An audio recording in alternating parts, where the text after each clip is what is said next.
Good morning, everybody. I am Chaitanya Dev, Polity faculty.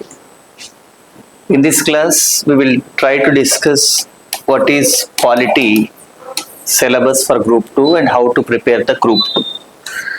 So, మనం ఈ క్లాస్లో polity syllabus అంటే ఏంటి, ఏముంది for AP and Telangana group 2 syllabus ఏంటి, హౌ టు ప్రిపేర్, ఇది మనం చూద్దాం. So number 1, where we start the polity, ఎక్కడ స్టార్ట్ చేయాలి. For example, if you purchase any book in the market, first topic is historical background of the Indian constitution. If you studied about the historical background thoroughly, it will take 10 days time. Every day if you spend 2 or 3 hours time, you can understand from 1600 to 1950 what is going on. But actually, the weightage is only 1 mark. ఇక్కడ historical background of the Indian constitution మనం ఒక aspirant prepare అయినాడు అనుకుందాం. ఎప్పటి నుంచి 1600 నుంచి 1950 మధ్యలో polity related అంశాలు ప్రిపేర్ అవుతే తరువుగా ఒక 10 days స్పెండ్ చేస్తే మనకు వచ్చే మార్క్ ఎంత అంటే 1 మార్క్ అవుతుంది. సో కాబట్టి ఫస్ట్ థింగ్ ఏంటి, what is syllabus, what is not syllabus, ఇది తెలియాలి. Next, number of books read చేయొద్దు. పాలిటిక్స్ సంబంధించి rule number 1, what is syllabus, what is syllabus కాదు, అది తెలియాలి. నెంబర్ 2, నెంబర్ ఆఫ్ బుక్స్ ఎప్పుడు రీడ్ చేయొద్దు. ఓన్లీ ఒక రెఫరెన్స్ బుక్ పెట్టుకుని నెంబర్ ఆఫ్ టైమ్స్ చదవాలి. నెంబర్ 3 ఏంటంటే ఏం చదవాలి, ఎలా చదవాలో తెలియాలి. ఫర్ ఎగ్జాంపుల్, పాలిటీ స్టార్ట్ చేస్తే కొత్త ఆస్పిరెంట్ ఎక్కడ స్టార్ట్ చేయాలి, వి స్టార్ట్ విత్ ప్రియాంబుల్, ప్రవేశికతో మొదలు పెట్టాలి, హిస్టారికల్ బ్యాక్గ్రౌండ్తో కాదు. అలా చేస్తే ఏమవుతుంది, కన్ఫ్యూజన్స్ క్రియేట్ అవుతాయి. కాబట్టి ఫస్ట్ ప్రియాంబుల్తో స్టార్ట్ చేయాలి. నెక్స్ట్ ఏంటి అంటే, ఫస్ట్ ఓవరాల్గా చాప్టర్ వైజ్ కాకుండా టాపిక్ వైజ్గా సిలబస్ని సెగ్రిగేట్ చేసుకోవాలి. ఇంకా వీలైతే మైక్రో లెవెల్ ప్లానింగ్, అంటే ఒక్కొక్క టాపిక్లో ఉండే సబ్ టాపిక్స్తో సహా ఈచ్ అండ్ ఎవ్రీథింగ్ నోట్ చేయాలి. అలా చేసుకున్నప్పుడు ఈజీ అవుతుంది. For example, we are having 2 topics in the polity, fundamental rights and fundamental duties. You are having a 2 hours time. If any aspirant, if he is new for the competitive examination, if he prepare for polity, generally how he allot his time, 2 గంటల time ఉంది, 2 topics చదవాలి. మనం ఇప్పుడే కొత్తగా వచ్చాం అన్నప్పుడు మన time allocation ఎలా ఉంటుంది, జనరల్గా 1 hour for fundamental rights, another 1 hour for the fundamental duties. ఇది కామన్ అలొకేషన్. అలా కాకుండా faculty, we are expecting 5 marks from the fundamental rights in the objective module examination group 2. We are expecting 1 mark. Sometimes they are not asking any question from the fundamental duties. If they are communicating like that, your allocation is completely different. If faculty communicate like that, you are allotting 1 hour 45 minutes for fundamental rights, remaining 15 minutes for the fundamental duties. This is very important. So always we will try to remember, competitive examination preparation is always business approach undali. So how much time we are spending is not important, how many topics we covered and these are related to the exam or not. అది syllabus ఏంటి, syllabus లో ఉన్నటువంటి important areas cover చేసామా లేదా, ఇలా ఉండాలి తప్ప ఎన్ని అవర్స్ చదివామన్నది క్రైటీరియా కాదు ఇక్కడ. ఇప్పుడు ఫర్ ఎగ్జాంపుల్, ఒక ఆస్పిరెంట్ కోర్టుకి వెళ్ళి ఓల్డ్ బుక్స్ ఎన్సీఆర్టీ తీసుకొని first world war, second world war, league of nations, United nations చదివాడు అనుకుందాం. మొదటి ప్రపంచ యుద్ధం, రెండో ప్రపంచ యుద్ధం, నానాజాతి సమితి, ఐక్యరాజ్య సమితి, మొత్తం ఒక 15 days ప్రిపేర్ అయ్యాడు. హిస్టరీ అనుకోండి, ఎన్ని మార్కులు వస్తాయంటే ఏమి రావు, ఎందుకంటే సిలబస్లో లేదు. కాబట్టి first thing, what is syllabus, what is not, ఇది తెలియాలండి. మరి believe are not, 99% of the aspirants ఎవరైతే కోచింగ్ కంప్లీట్ చేశారు, కోచింగ్ తీసుకున్న వాళ్ళకు కూడా సిలబస్ మీద ఎగ్జాక్ట్ క్లారిటీ ఉండదు. కోచింగ్ తీసుకున్న తర్వాత 1% వాళ్ళకి మాత్రమే చాలా క్లారిటీ ఉంటుంది. ఎందుకు అలా అంటే అక్కడ ఫోకస్ చేయరు. For example, before joining the coaching institute ఒక ఆస్పిరెంట్ ఏం చేస్తాడు, మంచి కోచింగ్ ఇన్స్టిట్యూట్ ఏంటి, బెస్ట్ హాస్టల్ ఏంటి, బెస్ట్ బుక్ ఏంటి, ఇవన్నీ నెంబర్ ఆఫ్ ఫిల్టర్స్ చేస్తాడు. కానీ సిలబస్ ఏది కాదు దీని మీద వర్క్ చేయడం, ఇది చాలా చాలా డిమెరిట్. ఫర్ ఎగ్జాంపుల్ మీరు అబ్జర్వ్ చేయండి, నేను ఒక 20 years నుంచి కోచింగ్ ఇండస్ట్రీలో ఉన్నా ఒక ఫ్యాకల్టీగా. దీంట్లో మీరు అబ్జర్వ్ చేస్తే లాస్ట్ అంటే 2000 ఇక్కడ గమనిస్తే 2011, 2012 ఆ పీరియడ్ నుంచి 12-13 ఏళ్ళ నుంచి ఇంకా Group 1, Group 2 అని ప్రిపేర్ అవుతున్న వాళ్ళు నాకు డజన్ల మంది తెలుసు. లాస్ట్ 12 years, 13 years నుంచి. ఎందుకు వీళ్ళు ప్రిపేర్ అవుతున్నారు అంటే వీళ్ళకి నాలెడ్జ్ లేదా? మీరు అబ్జర్వ్ చేయండి, ఈ క్లాస్ వింటున్న ఎవరైనా ఒక ఆస్పిరెంట్గా మీకు తెలుసు, చాలా మంది మీకు ఫ్రెండ్స్ ఉండొచ్చు, ప్రిపేర్ అవుతున్న ఆస్పిరెంట్స్ ఉండొచ్చు, వాళ్ళు ఇయర్స్ టుగెదర్ ప్రిపేర్ అవుతున్నారు. వాళ్ళని చూసి వాళ్ళతో మాట్లాడినప్పుడు వాళ్ళకి చాలా నాలెడ్జ్ ఉందని మీకు అనిపిస్తుంది, కానీ వాళ్ళకి ఎందుకు సర్వీస్ రావట్లేదు? ఎందుకు ఇయర్స్ టుగెదర్ టైం పడుతుంది? ఏదో జరుగుతుంది మొత్తానికి కదా. అంటే చాలా మంది చేసే ఫస్ట్ మిస్టేక్ ఏంటంటే సిలబస్ మీద కమాండ్ లేకపోవడం. రెండవది ఏంటంటే ఎగ్జామినేషన్ రిక్వైర్మెంట్ అర్థం చేసుకోకపోవడం, ఎగ్జామ్కి ఏం కావాలో అది తెలుసుకోకపోవడం. ఇంకొకటి చాలా వ్యాస్ట్గా చదివేసి అన్ని విషయాలు చదివేసి అవసరమైన వదిలేయడం, ఇలాంటివి చేయకూడదు. ఫర్ ఎగ్జాంపుల్ మీరు హైదరాబాద్ నుంచి కర్నూలు వైపు గంటకి 250 km స్పీడ్లో మీ కార్లో వెళ్తుంటే మీ డెస్టినేషన్ విజయవాడ అయితే అది ఎప్పటికీ రీచ్ అవ్వరు, మీరు ఆపోజిట్ డైరెక్షన్లో వెళ్తున్నారు. కాబట్టి ఇక్కడ పాయింట్ ఏంటి, ఏం చదవాలి ఏం చదవకూడదు, దీంతో పాటుగా ఎలా చదవాలన్నది కూడా చాలా ఇంపార్టెంట్. ఫర్ ఎగ్జాంపుల్ కొత్త aspirant if start with historical background confuse అయిపోయి వదిలేస్తాడు, ఆ సబ్జెక్ట్ మీద ఒపీనియన్ పోగొట్టుకుంటాడు. కాబట్టి మెథడ్ కూడా తెలియాలి. దీంతో పాటుగా ఏంటంటే బేసిక్గా ప్రతి సబ్జెక్టులోనూ కొన్ని బ్యారియర్స్ ఉంటాయి. ఫర్ ఎగ్జాంపుల్ పాలిటీలో ఏం భయాలు ఉంటాయి ప్రిపేర్ అయ్యే ఆస్పిరెంట్కి? జనరల్ ఇదంటే ఇబ్బంది, ఈ ఏరియా అంటే ఏముంటుంది, ఇది డిఫికల్ట్ సార్ ఇది గుర్తుపెట్టుకోవడం అన్నవేముంటాయి. కాన్స్టిట్యూషనల్ అమెండ్మెంట్స్ గుర్తుపెట్టుకోవడం కష్టం, లేకపోతే ఆర్టికల్స్ గుర్తుపెట్టుకోవడం కష్టం, లేకపోతే ఇయర్స్, ఇవన్నీ ఉంటాయి. అసలు మనకి నేచర్ ఆఫ్ ద సబ్జెక్ట్ తెలియాలి. నేచర్ ఆఫ్ ద సబ్జెక్ట్ తెలియకపోతే మనం ఇలాంటి భయాలకు గురయ్యే అవకాశం. ఇప్పుడు ఫర్ ఎగ్జాంపుల్ ఏంటంటే history, polity, economy, geography, science and technology ప్రతి సబ్జెక్ట్కి ఒక నేచర్ ఉంటుంది, స్వభావం ఉంటుంది. దాన్ని అర్థం చేసుకొని దానికి అనుగుణంగా వెళ్ళాలి. అంటే ఇప్పుడు ఎలాంటిది, ఫర్ ఎగ్జాంపుల్ ఒక టమాటో ఉందనుకోండి, ఒక వ్యక్తికి సార్ నాకు ఏదైనా ఇవ్వండి ఈరోజు ఆహారం కోసం, ఫుడ్ కోసం అని అంటే ఒక టమాటో ఇచ్చాం మనం. అతను వెళ్ళి టమాటో పప్పు తయారు చేశాడు, బాగుంది. నెక్స్ట్ డే వచ్చాడు ఇంకేదో బ్రింజిల్ వంకాయ ఇచ్చాం, ఆయన కర్రీ చేశాడు. నెక్స్ట్ డే థర్డ్ రోజు ఇచ్చాడు, మనం యాపిల్ ఇచ్చాం, ఆయన దాన్ని పప్పు తయారు చేశాడు అనుకోండి. అప్పుడు ఏమంటాడంటే సార్ నువ్వు ఏమి ఇచ్చావు అసలు, నేను యాపిల్ తీసుకెళ్లి పప్పు తయారు చేశాను, మొన్న టమాటా చేస్తే బాగానే ఉండింది కానీ ఈరోజు యాపిల్ చేశాను అసలు తినలేకపోయాను సార్, వామిటింగ్ వచ్చినట్టుగా ఉంది అంటాడు. పాయింట్ ఏంటి, నీకు యాపిల్ని పప్పు చేయకూడదు అనే కామన్ సెన్స్ ఉంటే నువ్వు యాపిల్ ప్రీషియస్ టమాటా కన్నా ఒక రకంగా ఎక్కువ ఖరీదు, కానీ ఇక్కడ దాన్ని జ్యూస్ చేయాలి, లేకపోతే ఫ్రూట్ సలాడ్ చేయాలి, లేదా కట్ చేసుకొని ముక్కలుగా తినాలి. ఇది తెలియకుండా మనం దాన్ని కనుక పప్పుగా మార్చేస్తే ఏమవుతుందంటే దాని ప్రీషియస్నెస్ పోగా అది నెగిటివ్ ఇంపాక్ట్ కొడుతుంది కదా. కాబట్టి చాలా మంది ఆస్పిరెంట్స్ చేస్తున్న పొరపాటు ఏంటంటే ఏం తెలియకుండా రూల్ ఆఫ్ థంబ్గా వెళ్ళడం ఒకటి. రెండవది ఏంటంటే కోచింగ్ ఇండస్ట్రీలో ఒక చిన్న విషయం, ఇది కూడా క్లారిఫై చేయాలి. ఫ్యాకల్టీ ఏమనుకుంటాడంటే మాక్సిమం ఏ ఫ్యాకల్టీ అయినా తనకున్న నాలెడ్జ్ని వీళ్ళంత ఎక్కువగా ఆస్పిరెంట్ కమ్యూనికేట్ చేద్దాం అనుకుంటాడు తప్ప ఫ్యాకల్టీ రిక్వైర్మెంట్ అది కాదు, సారీ ఆస్పిరెంట్ రిక్వైర్మెంట్ అది కాదు. కోచింగ్ క్లాస్లో కూర్చున్న వ్యక్తి ఏమనుకుంటాడంటే సార్ నువ్వు ఏం చేయమంటావో చెప్పు, నాకు ఒక సర్వీస్ కావాలి, దానికి తగ్గట్టుగా నేను 100% ఎఫర్ట్ చేస్తాను, నువ్వు ఏం చేయమని చెప్పు, చదవమంటే అది చదువుతానంట. ఇక్కడ ఫ్యాకల్టీ ఏమనుకుంటాడంటే ఆస్పిరెంట్కి ఇవన్నీ తెలుసు, ఏం చదవాలి ఏం చదవకూడదు ఎలా వెళ్ళాలి ఇవన్నీ తెలుసు కాబట్టి ఇక్కడికి వచ్చాడు.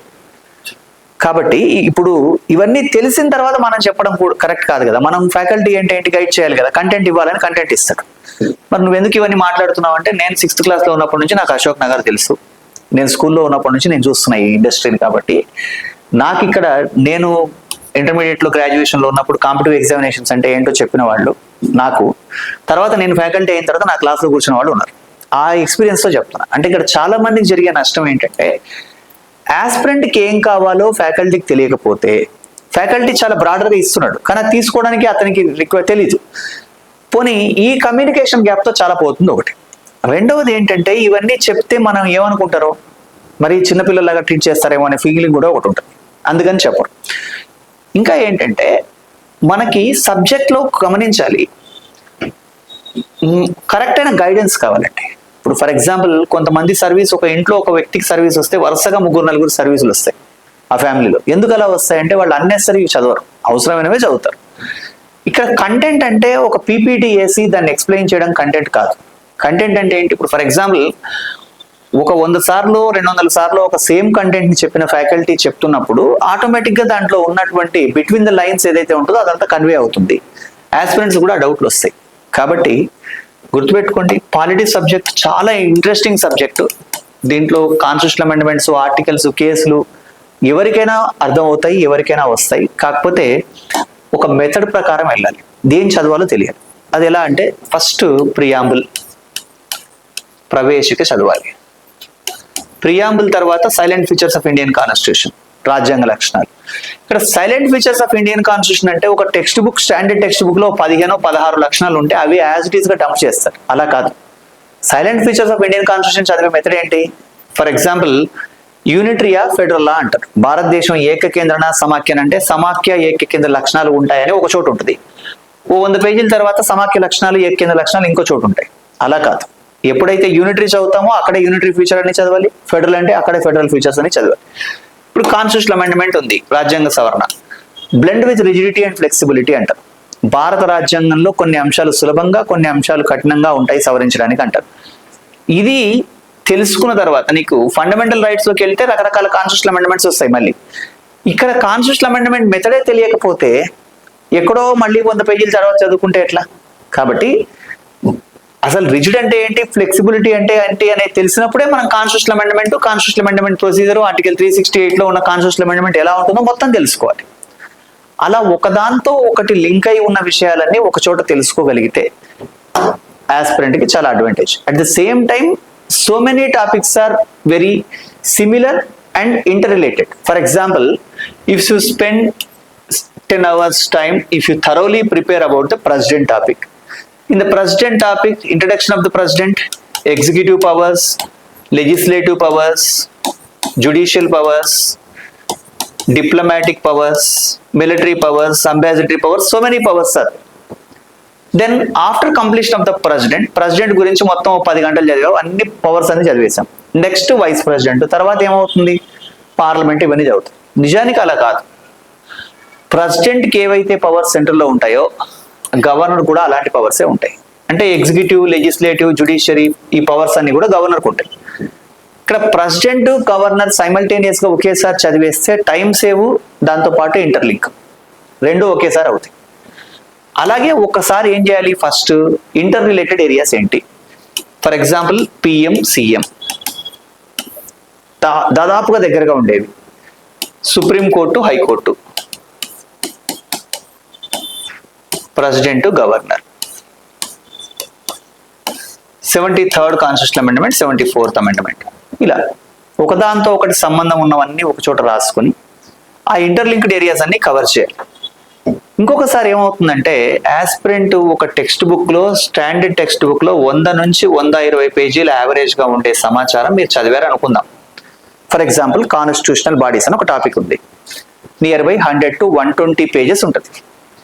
వెయిటేజీ ఎంత అంటే మాక్సిమం 1 నుంచి 2 మార్కులు. మరి 2 మార్కుల కోసం 120 పేజెస్ చదవాలా అంటే చదవాల్సిందే. మరి ఇలా అన్ని చదివితే ఎలా? మన టైం సరిపోవాలి కదా. ఇప్పుడు ఫర్ ఎగ్జాంపుల్ కాన్స్టిట్యూషనల్ బాడీస్ అనే వాటిని ఇలా రాసుకుందాం అనుకుందాం. సబ్జెక్ట్ మ్యాటర్ అంటే అంశము అందాం తెలుగులో. తర్వాత అటార్నీ జనరల్ అంటే ఒక position. CAG, controller and auditor general, finance commission,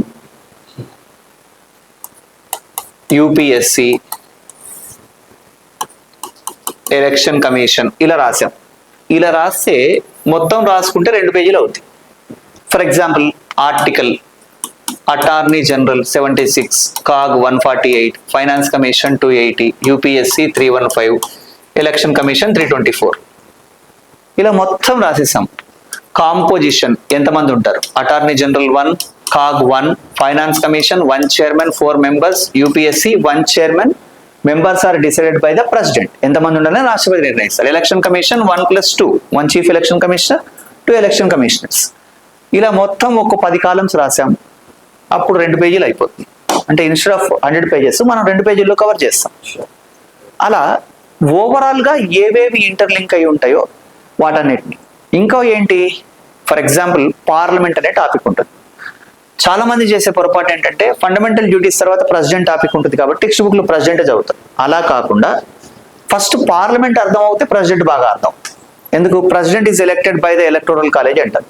so కాబట్టి పార్లమెంట్ అర్థం చేసుకొని ఆ తర్వాత ప్రెసిడెంట్ టాపిక్ లోకి వెళ్ళాలి. అంటే ఒకదాంతో ఒకటి ఇంటర్లింక్ అయిన టాపిక్స్ ని బాగా అర్థం చేసుకోవాలి. ఫర్ ఎగ్జాంపుల్ పార్లమెంట్ అంటే ఏంటి, ఆర్టికల్ 79లో Lok Sabha plus Rajya Sabha plus president is equal to parliament అని ఉంటుంది.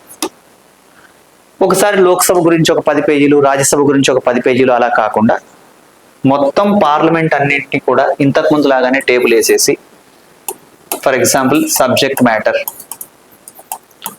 లోక్సభ రాజ్యసభ అని రాసాం. రాసిన తర్వాత బేసిక్స్ నుంచి వెళ్తున్నాం. మెంబర్ ఇస్ కాల్డ్, సభ్యుడిని ఏమంటారు, లోక్సభ మెంబర్ని ఎంపీ లోక్సభ అంటారు, రాజ్యసభ మెంబర్ని ఎంపీ రాజ్యసభ అంటారు. మినిమం ఏజ్ టు కంటెస్ట్, ఇక్కడ 25 years, ఇక్కడ 30 years. So maximum age not mention లేదు. బిఫోర్ 2014 2014 కన్నా ముందు ఎంతమంది ఉన్నారు లోక్సభలో, from undivided AP, undivided Andhra Pradesh నుంచి లోక్సభలో 42, రాజ్యసభలో 18 ఉన్నారు. ప్రజెంట్ అంటే ఏపీ నుంచి ఎంతమంది, 25, 11, తెలంగాణ నుంచి 17, 7, ఇట్లా రాసేసాం అనుకోండి. ఇది ఒక 30 కాలమ్స్ రాస్తే మొత్తం పార్లమెంట్ కవర్ అయిపోతుంది. మళ్ళీ చదవక్కర్లేదు. సెంట్రల్లో లోక్సభ లాంటిదే స్టేట్లో విధానసభ. సెంట్రల్లో ఎంపీ ఉంటే స్టేట్లో ఎమ్మెల్యే ఉంటాడు. సెంట్రల్లో బైకామర్లిజం, ద్విసభ విధానం ఉంది, స్టేట్ లో కూడా ఉంది. ఇంకా దీన్ని ఎక్స్టెన్షన్ చేసి విధానసభ విధాన పరిషత్ అని కూడా రాసాం అనుకోండి.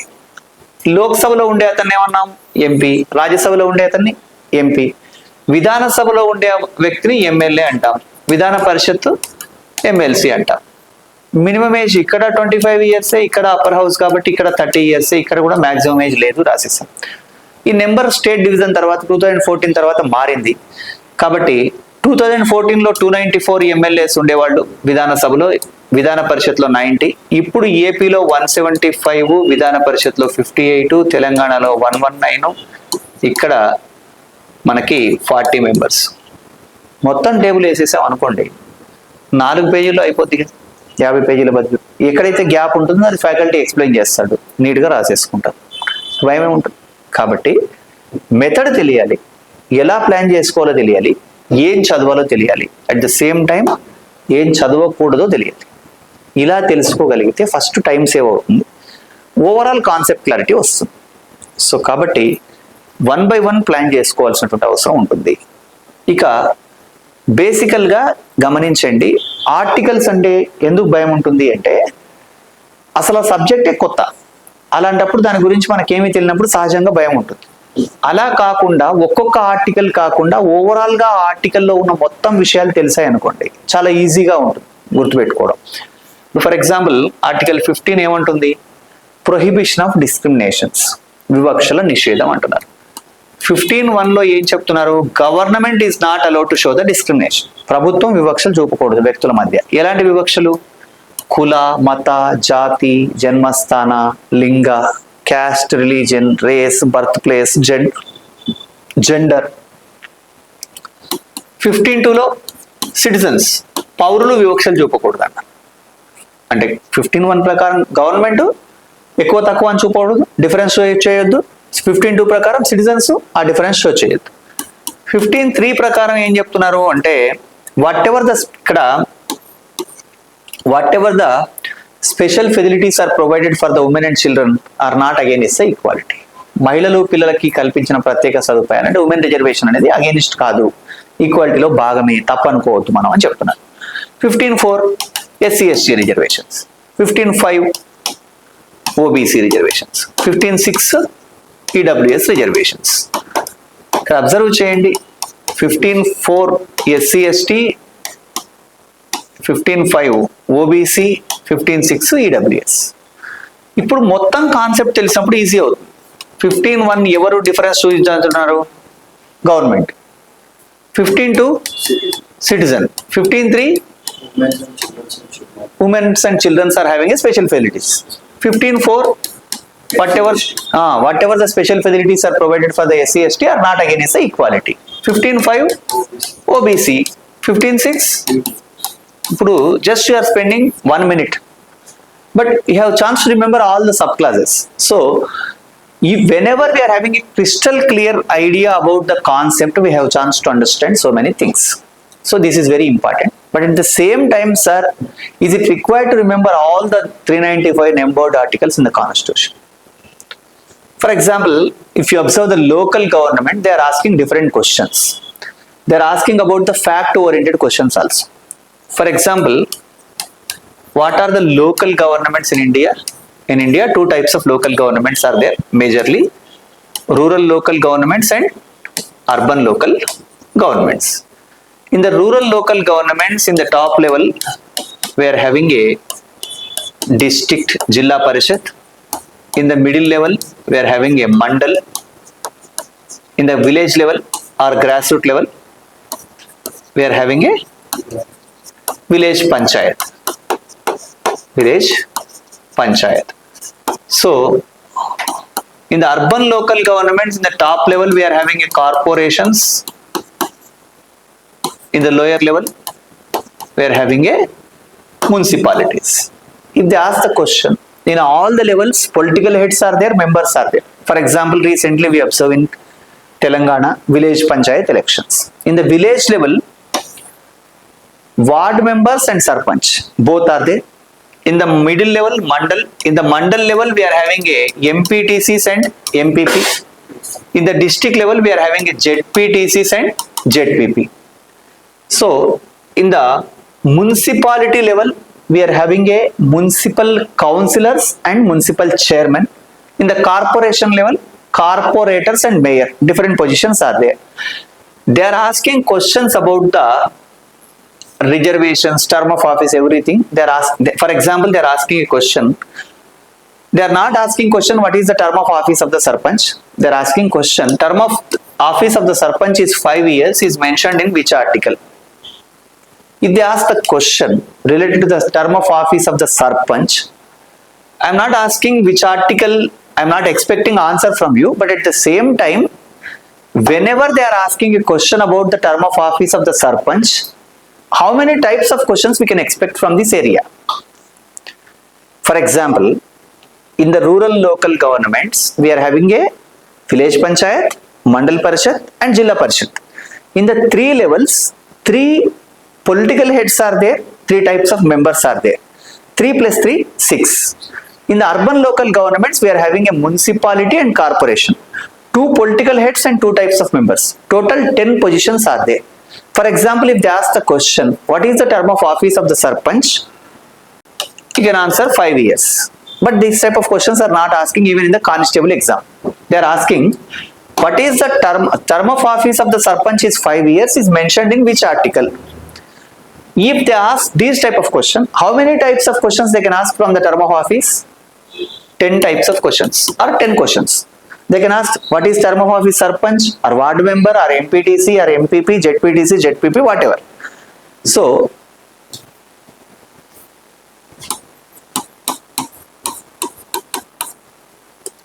(243E) in the article 243E, term of office of the sarpanch is 5 years is mentioned. So if you remember one article for one position, how many articles will you need to remember for 10 different positions? Obviously 10 different articles. So if you remember 10 articles for one answer, if you need to remember 30 questions, it is very difficult to remember the 300 articles. For example, instead of that, if you remember some words, you have a chance to answer the questions. For example, if you remember some articles, in the article 243 series, 243D and 243T, just to remember, related to the local government, article 243, DT, in the group 2 examination, most precious post is deputy tahsildar. If you remember the DT, It is 243. You can remember one by one. Reservations. 243D and 243T is discussing about the reservations. 243D is discussing about the rural local governments. 243D is discussing about the urban local governments. Rural local government means village, mandal, district. Urban local government means municipalities and corporations.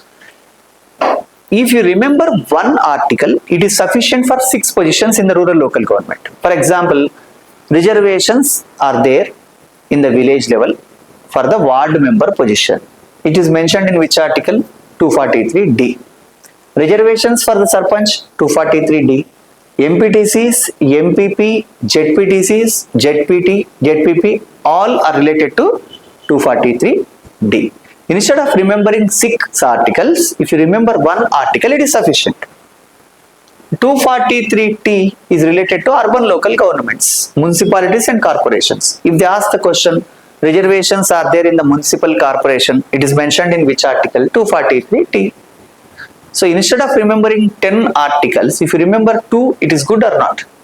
We have a chance to save so much of time. But at the same time, even if you remember instead of 10-2, we need to remember so many articles. So it is difficult to remember so many things. Because of that, we will try to remember some words in a chronological order. Reservations, term of office, qualifications and disqualifications, qualifications, powers.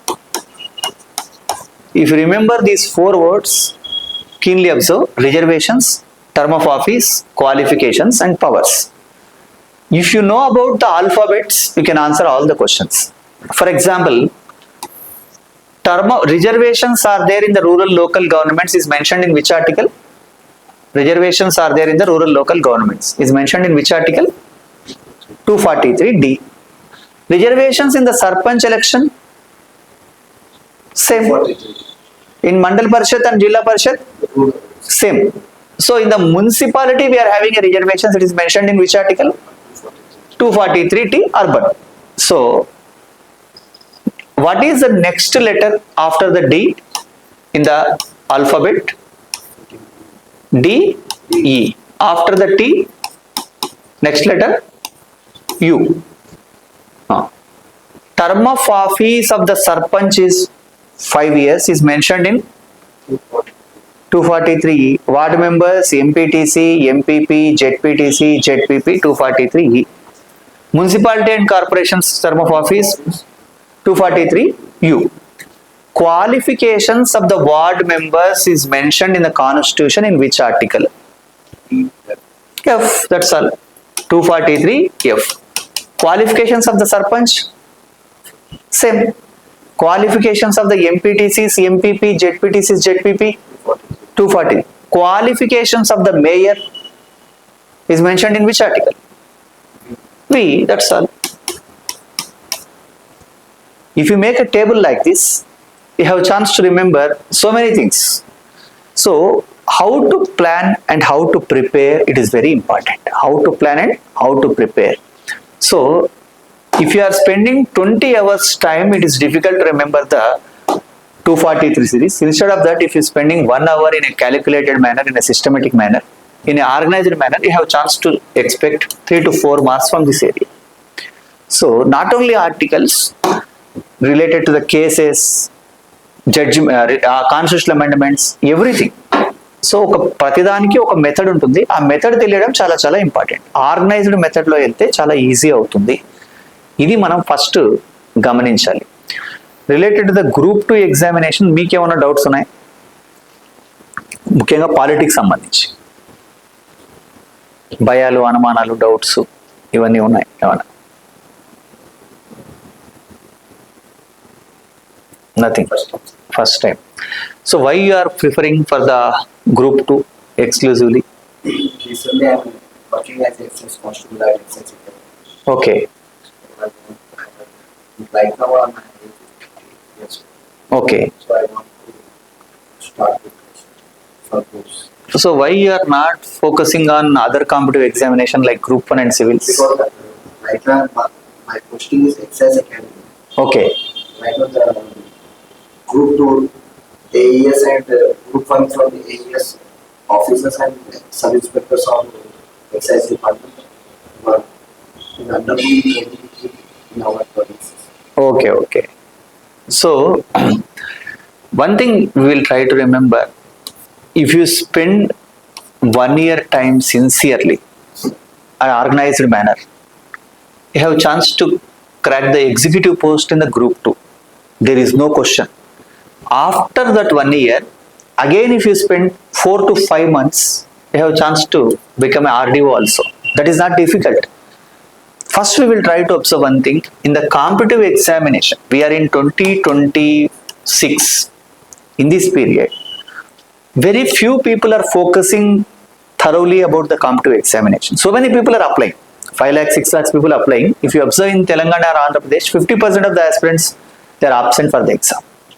Even who are appearing for the exam, 99% of the people are not having any crystal clear idea about the syllabus. So many different types of notifications we can expect. Not now immediately expect చేయలేం కానీ different notifications ఏదో ఒకటి అయితే ఇయర్లో వస్తాయి.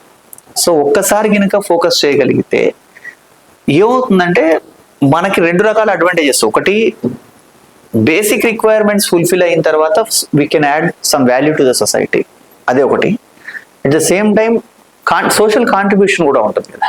Government service అంటే ఒక contribution ఎంతో కొంత, సెక్యూర్డ్, రెస్పెక్ట్, ఇవన్నీ ఒక మల్టీ ఫ్యాక్టర్స్ అన్నట్టు. కాకపోతే ఎందుకు ఫెయిల్ అవుతారంటే ఇదే రీజన్.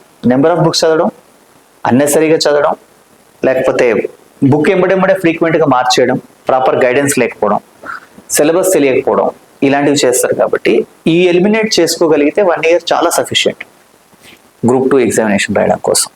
సో అంటే ఇప్పుడు మీ ట్రైనింగ్ అయిపోయాక నడుస్తుంది, ప్లస్ ఇది కూడా నడుస్తుంది అట్లా. Because when Excise Constables are as a managing officer, 24 hours duty, sir, day by day. Alternate day ఉంటుంది. Okay no problem. Present వాళ్ళు 45 days సైకిల్ సార్ వచ్చింది. 6 months ట్రైనింగ్ వచ్చింది. అచ్చా 45 days తర్వాత మన ఫీల్డ్ కి పోతుంది. ఓకే వస్తారు. సో ఇది మీరు ప్లాన్ చేసుకోండి. దీనికి ఎట్లా కావాలంటే అట్లా చేయొచ్చు. కాకపోతే ఏంటంటే ఒక్కొక్క సబ్జెక్ట్ని దాని మెథడ్ తెలుసుకొని ప్రిపరేషన్ మొదలు పెట్టండి. Okay, thank you.